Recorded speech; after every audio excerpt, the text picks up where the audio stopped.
Hola, profesora Yasna. El grupo compuesto por Cristian Espinosa, Denise Morales y Tamara Holguín le vamos a presentar nuestro caso clínico. Vamos a ir desarrollando los contenidos que se muestran en la imagen paso a paso. Nuestra paciente es una joven de 15 años que acude al servicio de urgencia acompañada de su madre. ¿Ya? La paciente manifiesta que tiene dificultades para respirar, siente dolor en el pecho y manifiesta que en su casa se asusta porque al toser observó sangre. Ya nosotros tenemos que al realizar la observación del paciente, nos damos cuenta que ella tiene yeso en la pierna izquierda y buscando en el registro observamos que ella tiene este yeso debido a una fractura de la rótula por un accidente que sufrió jugando fútbol. ¿Ya? El médico de turno decide realizar una angiotomografía donde se observa una obstrucción de la arteria pulmonar. En el examen físico, nosotros nos dimos cuenta que la paciente está con tos y una frecuencia respiratoria de 40 por minuto. La identificación de esta patología como equipo, revisando a nuestra paciente, como mencioné anteriormente, observamos que ella viene al servicio de urgencia con yeso, que tiene esta fractura reciente en la rótula, pero nos damos cuenta que ella no acude necesariamente al servicio de urgencia por dolor en la pierna, por molestias del yeso, sino que su sintomatología es completamente distinta. Ella presenta angina, presenta disnea y el esputo, el cual ella manifiesta, el cual la hace acudir al servicio de urgencia, donde ella se asusta, ¿ya? El médico solicitó la angio y por lo mismo nosotros determinamos que la patología que vamos a identificar en nuestro caso clínico es la de TEP, ¿ya? Y la vamos a ir describiendo paso a paso. Bueno, yo ahora les voy a hablar de la justificación y la elección de la patología, cómo llegamos a esto. Lo primero es destacar el caso clínico de la paciente que viene con una fractura de rótula y que ya viene inmovilizada. Las fracturas generalmente ameritan la inmovilización por un tiempo que puede ser ya sea prolongado o por un tiempo corto. Pero, ¿qué pasa con esto? Que la probabilidad de que se formen trombos puede ser muy alta. Estos trombos se van a desprender y convertir en émbolos, los que van a viajar en la circulación pulmonar y van a originar un tromboembolismo. Las manifestaciones clínicas o síntomas más frecuentes para diagnosticar un TEP son la disnea, el dolor torácico y la tos con sangre, como el caso que se nos muestra en esta paciente de 15 años. Además, destacamos que tiene como resultado de un examen de angiotomografía en donde se indica y se observa la obstrucción de la arteria pulmonar. Por esto es que hemos decidido que el diagnóstico de esta paciente es un tromboembolismo pulmonar. Además, es de mucha importancia tener en cuenta que la mayor parte de los casos en que se produce un TEP, el trombo o el coágulo se va a formar en las venas de los miembros inferiores y va a migrar hasta las arterias pulmonares, tal y como lo vemos en este caso.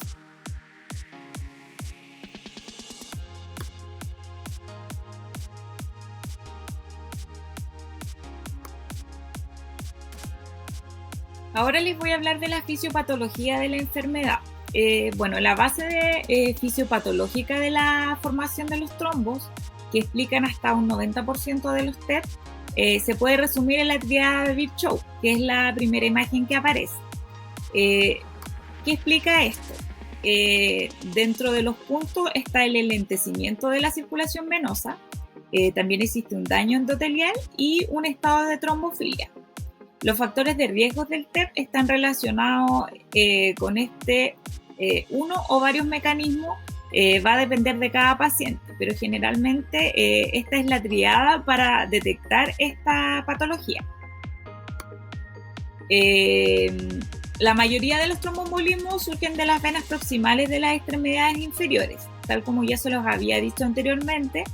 Estas venas pueden ser las venas ilíacas, femorales o popliteas. En este caso, la paciente viene con una fractura en la rótula, por lo tanto, está interfiriendo la vena poplitea.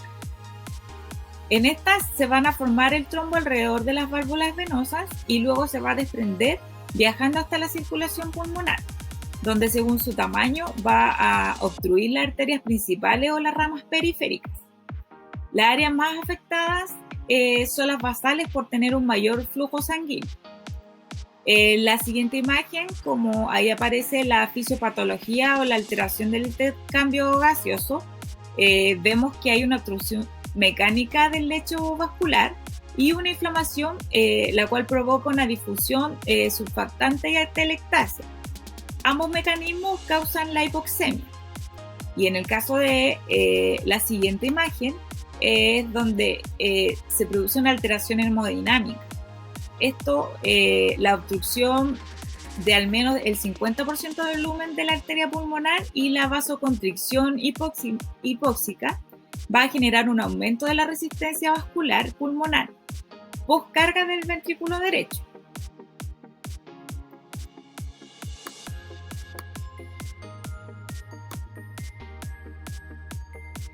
Bueno, ¿qué pasa con esto? Que una vez obstruida la circulación se producen los procesos fisiopatológicos que explican la sintomatología generalmente. Lo primero es habitualmente infartos pulmonares. Aproximadamente un 10% de los pacientes, un trombo pequeño va a viajar a los vasos segmentarios o subsegmentarios, provocando un infarto pulmonar. Acá lo más frecuente es el dolor torácico y la hemoptisis por la reacción inflamatoria intensa del pulmón. En el caso 2, se produce una alteración del intercambio gaseoso. A nivel respiratorio, los principales eventos fisiopatológicos son el aumento del espacio muerto. El trombo provoca una disminución de la perfusión de la zona adyacente al vaso obstruido, sin alterar la ventilación alveolar correspondiente. Esto va a provocar una alteración de la relación ventilación-perfusión y la creación de un espacio muerto. Esto puede producir la hipoxemia. Además de esto, desencadena un aumento de la respuesta ventilatoria con la polipnea y la disnea. También podemos encontrar la neumoconstricción, que va a ser el mecanismo de reflejo mediado por la disminución de la presión parcial del dióxido de carbono en la zona obstruida y la liberación local de la serotonina e histamina. También vamos a encontrar la disminución de la producción del surfactante pulmonar, que va a favorecer el colapso alveolar, lo que provoca la formación de atelectasia secundaria. Esto provoca hipoxemia e hipocapnia y alcalosis respiratoria. También encontramos el compromiso cardiovascular. Los mecanismos fisiopatológicos a nivel cardiovascular de acá son la sobrecarga del ventrículo derecho, además la restricción de la circulación, que aumenta la resistencia al flujo pulmonar, ocasionando un aumento de la circulación pulmonar. Inmediato después de esto, aumenta la presión, provocando una reducción de la fracción de la eyección del ventrículo derecho y el aumento del volumen y la presión del llenado. La hipertensión venosa secundaria puede ocasionar una disminución del retorno venoso y una caída del gasto cardíaco derecho, y la disminución del llenado del ventrículo izquierdo como consecuencia de la reducción del gasto cardíaco derecho va a disminuir la precarga del ventrículo izquierdo y la dilatación del ventrículo derecho. Va a disminuir más la precarga sobrepasado los mecanismos de compensación, y ahí es donde se produce la hipotensión sistémica. Es por esto que hemos relacionado esta patología con esta paciente. El diagnóstico de nuestro paciente, ya. Y para dar el correcto diagnóstico, el diagnóstico de tromboembolismo pulmonar, o TEP, generalmente se sospecha con los datos clínicos definitivos que se realizan mediante un TEP, ¿ya? O una gamografía de pulmón para llegar al diagnóstico de nuestro caso clínico. Lo primero es tomar en cuenta que el paciente debe tener dificultades para respirar, o dificultades respiratorias, que tiene un dolor en el pecho, un dolor torácico, viene tos con sangre, y además lo más específico del paciente, que haría un examen realizado con una angiografía, donde se ve la obstrucción de una arteria pulmonar, ¿ya? como bien ya dije, para llegar a nuestro diagnóstico tenemos una sospecha clínica cuando recién llega nuestro paciente al recinto de urgencia. Pues tenemos los signos y síntomas que vamos a ver a continuación. Y las exploraciones complementarias básicas, que ya sería como una radiografía, un electrocardiograma, gases arteriales. Y como nuestro paciente ya venía con una arteriografía, ¿ya? Y una arteriografía o una angiografía, donde ya se ve esta obstrucción de la arteria pulmonar. Y entonces eso ya nos confirma nuestro TEP, ¿ya? Y ahora, como signos y síntomas, en muchas ocasiones los tromboembolismos pulmonar o TEP ya son pequeños y no producen ningún síntoma. En caso de ser grandes, el síntoma más característico, como aparece en nuestras imágenes, como veis ahí, es la dificultad respiratoria, la disnea, que puede ser brusca o grave en caso de tromboembolismos, muy importantes o leves. En caso de ser pequeños, la disnea a veces se acompaña con dolor de pecho y tos, en ocasiones con sangre, una hemoptisis. El diagnóstico debe sospecharse cuando aparece ya una disnea súbita. Ya tiene riesgo de tromboembolismo pulmonar. Por eso se debe presentar los factores de riesgo previamente. Ya comentado, como nuestro paciente ya venía con una fractura de rótula, entonces eso ya arrojó un factor y ya tiene un factor de riesgo ya. El tromboembolismo pulmonar es muy grave. Puede producirse por episodios súbitos, por intensidad de dificultad respiratoria, por caída brusca de la tensión arterial. Eso ya sería una hipotensión o incluso a veces la muerte súbita en personas. Los principales síntomas que nosotros vemos en un tromboembolismo pulmonar es dolor torácico, disnea, dolor pleúrico, hemoptisis, síncope y palpaciones. Ahora les voy a explicar los exámenes que sirven para diagnosticar nuestro caso clínico, que es el TEP, ¿ya?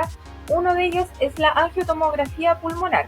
Es un examen que consiste en la visualización radiográfica del árbol vascular del pulmón tras la inyección de medio de contraste intravenoso. La angiotomografía pulmonar nos va a permitir la identificación y la caracterización de la tromboembolia pulmonar, y este va a ser el estudio de elección con 100% de sensibilidad y especificidad. Consiste en la adquisición de una serie de imágenes para poder observar si existe o no la presencia de un TEP. Para este examen es indispensable el uso de medio de contraste, el que permite localizarlo observando la presencia de coágulos en las arterias pulmonares que estén causando dicha obstrucción. Otro examen para diagnosticar el TEP es la tomografía axial computarizada o el TAC de tórax, como se conoce comúnmente. Sirve para el diagnóstico del TEP, es una técnica rápida, no es invasiva y nos permite establecer diagnósticos diferenciales que tienen una elevada sensibilidad y especificidad entre las embolias centrales. Por otro lado, sabemos que es más limitada para valorar las arterias segmentadas, pero la relevancia clínica de esta embolia en vasos más pequeños, de más pequeño calibre, no está de todo clara. Por ende se solicita mucho más la tomografía, la angiotomografía, la que lleva contraste. Otro examen es la gasometría arterial. Esta es una técnica que se obtiene a través de una muestra de sangre tomada directamente de una de las arterias. Esta punción se realiza en arterias que son fácilmente asequibles, ¿ya? Y que alrededor tengan ramas colaterales para que, si se llegase a dañar la arteria al pincharla, esta se mantenga vascularizada la zona, ¿ya? Y no ocurra algún daño mayor. ¿Qué vamos a observar? Que va a haber una hipoxemia, Esta va a ser una alteración frecuente en los casos de TEP. Y estos se suelen asociar además a la hipocapnia, alcalosis respiratoria y un aumento de la diferencia alveolar de oxígeno. Ya, sin embargo, esta baja de oxígeno en las arterias no va a descartar el diagnóstico. Significa que no es específico para TEP, ¿ya? Como lo es la angiotomografía. Otro examen es el electrocardiograma.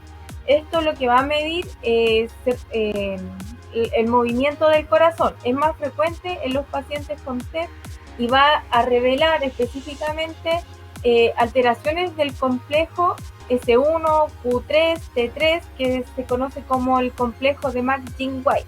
Ya se va haber también arritmias supraventriculares de la onda pulmonar, hipertrofia del ventrículo derecho, desviación del eje cardíaco hacia la derecha, o también vamos a poder observar un bloqueo completo o incompleto de la rama derecha. Siempre un test va a afectar a la rama derecha. Este examen en sí no nos va a decir que el paciente tiene un TEP, pero sí lo vamos a poder asociar, ¿ya? Otro examen que también nos sirve es la radiografía de tórax, que también se realiza en los servicios de urgencia y es fácil para realizar. El TAC de tórax en lo general no nos va a diagnosticar un TEP, pero sí nos va a ayudar a diferenciar de otras patologías que pudieran verse asociadas, por ejemplo, un derrame pleural. Otro examen es el dímero D. El dímero D es un producto de la degradación de la fibrina que puede encontrarse elevado en los pacientes con enfermedades tromboembólicas, pero también en situaciones protrombóticas o inflamatorias. Por lo tanto, debido a su escasa especificidad, la utilidad de esta prueba está en su alta sensibilidad y en su valor predictivo negativo, ¿ya? Por ende no se va a utilizar mucho. Te voy a comentar ahora un poquito del tratamiento que se podría llegar a realizar con la paciente o con pacientes que sufren TEP. ¿Ya? La primera opción para las terapias son las heparinas por su bajo peso molecular. En caso de, pónganse que la paciente tuviera insuficiencia renal, se podría llegar a utilizar heparinas no fraccionadas ante un primer episodio de tromboembolismo idiopático no grave, obviamente. Sin marcadores de recidina durante el seguimiento, la anticoagulación debe ser mantenida durante 6 meses. Otra parte va a ser el soporte respiratorio. Nuestra paciente se presenta al servicio de urgencia con disnea. Nosotros lo que vamos a hacer es dar oxigenoterapia complementaria. Otro tratamiento que se puede realizar a nuestra paciente es el soporte hemodinámico. El manejo hemodinámico debería instituirse de forma rápida en aquellos pacientes que se presentan con una baja de presión, con hipotensión. También, como les mencioné al principio, los anticoagulantes. Estos siguen siendo la piedra angular del tratamiento de la TEP aguda. También existe el tratamiento de trombolisis. Esta terapia tiene como objetivo acelerar la lisis del trombo en pacientes con TEP aguda, siendo una terapia efectiva en pacientes solamente seleccionados, ¿ya? Así que nuestra paciente habría que evaluarla y mantenerla en observación para ver si es candidata a este tipo de tratamiento. Otro que es un poco más invasivo es la embolectomía. Esta se refiere a una fragmentación o va a ser una extracción mecánica del trombo. Consiste en la introducción de un catéter a través de un acceso venoso hasta alcanzar la arteria pulmonar con el fin de fragmentar o aspirar por completo el trombo que la paciente está presentando. De datos. Luego, lo primero en nuestro caso clínico tenemos que enfocarlo en estabilizar al paciente. Después de eso, administrarle oxigenoterapia y ocuparnos del paciente que reciba la dosis adecuada según requiera o le demos las indicaciones previas a los exámenes necesarios. Aparte, prepararnos un acceso venoso periférico de calibre 18, la administración del contraste antes del examen que se le indicó. ¿Ya? Siempre procurando realizar una técnica aséptica. Con el tratamiento del que tenemos una responsabilidad de administrar una dosis adecuada según el esquema que le corresponda a nuestro paciente. Si nuestra paciente llegase a ser hospitalizada, le daremos unas indicaciones correspondientes. Pero si llegara a irse de alta, es nuestra obligación darles una cita, un próximo control, y también decirle que tenga reposo absoluto y para que venga el próximo control luego de 15 días para evaluar su tratamiento de coagulante y su condición general. Así, en general, también la adecuación del paciente es nuestra responsabilidad. También forma parte de sus acompañantes o familiares, ¿ya? Logra una pronta mejora y también esperando que ella también se mejore. Y eso, esperamos que le haya gustado, profesor, a nuestro caso clínico y sobre todo el proceso que tuvimos de esto y también el crecer nos hizo súper bien.